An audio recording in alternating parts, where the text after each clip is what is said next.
بسم الله الرحمن الرحيم.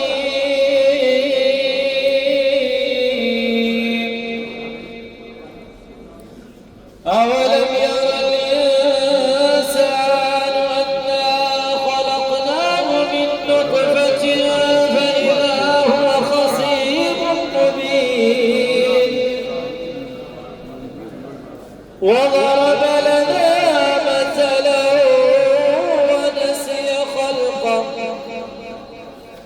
قال من يحيي العظام وهي رميم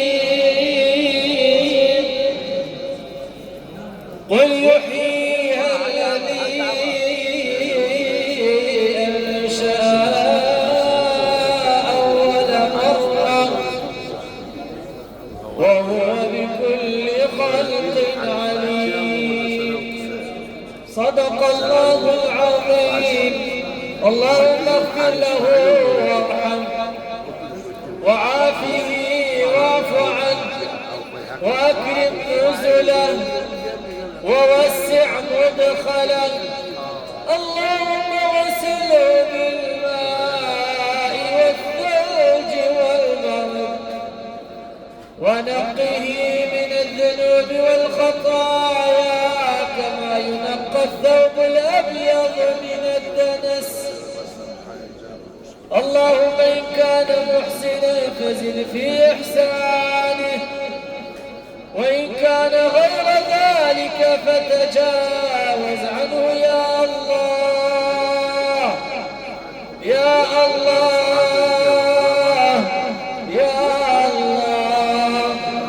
اللهم اجعل قبره روضة من رياض الجنة ولا تجعلها حفرة من حفر النار برحمتك يا عزيز يا غفار.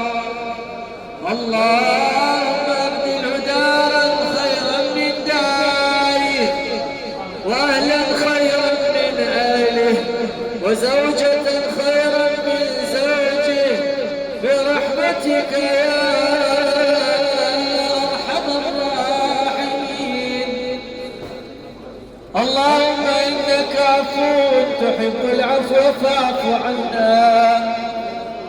اللهم انك عفو تحب العفو فاعف عنا. اللهم انك عفو كريم عفو كريم عفو كريم تحب العفو فاعف عنا. عظم الله أجركم وشكر الله سعيكم ويغفر الله لميتكم. إنا لله وإنا إليه راجعون. إنا لله وإنا إليه راجعون.